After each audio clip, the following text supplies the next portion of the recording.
جنگ خندق یعنی غزوہ احزاب کے فوراً بعد غزوہ بنو قریظہ پیش آیا۔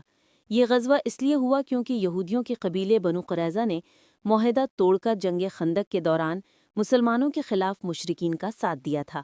پس منظر جنگ خندق کے دوران مسلمانوں اور بنو قریظہ کے درمیان ایک معاہدہ تھا کہ وہ غیر جانبدار رہیں گے، لیکن بنو قریظہ نے اس معاہدے کی خلاف ورزی کرتے ہوئے قریش اور دیگر قبائل کے ساتھ مل کر مدینہ پر حملہ کرنے کی سازش کی، جس سے مسلمانوں کے لیے خطرہ بڑھ گیا۔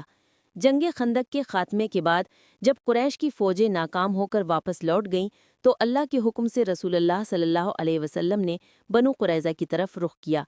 غزوہ کا آغاز اور محاصرہ۔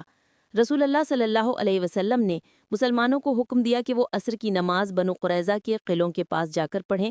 صحابہ کرام نے اس حکم کی تعمیل کرتے ہوئے قلعے کا محاصرہ کر لیا۔ یہ محاصرہ تقریباً 25 دن تک جاری رہا۔ قلعے میں موجود یہودی یہ دیکھ کر پریشان ہو گئے کہ ان کے اتحادی قبائل نے ان کا ساتھ چھوڑ دیا ہے اور اب وہ تنہا ہیں۔ فیصلہ۔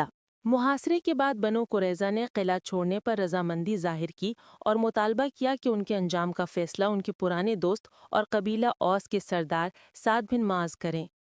رسول اللہ صلی اللہ علیہ وسلم نے یہ مطالبہ قبول کر لیا۔ سعد بن معاذ رضی اللہ عنہ اس وقت جنگ خندق میں لگنے والے زخموں کی وجہ سے شدید بیمار تھے۔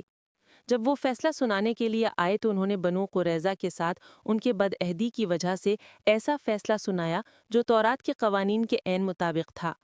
ان کا فیصلہ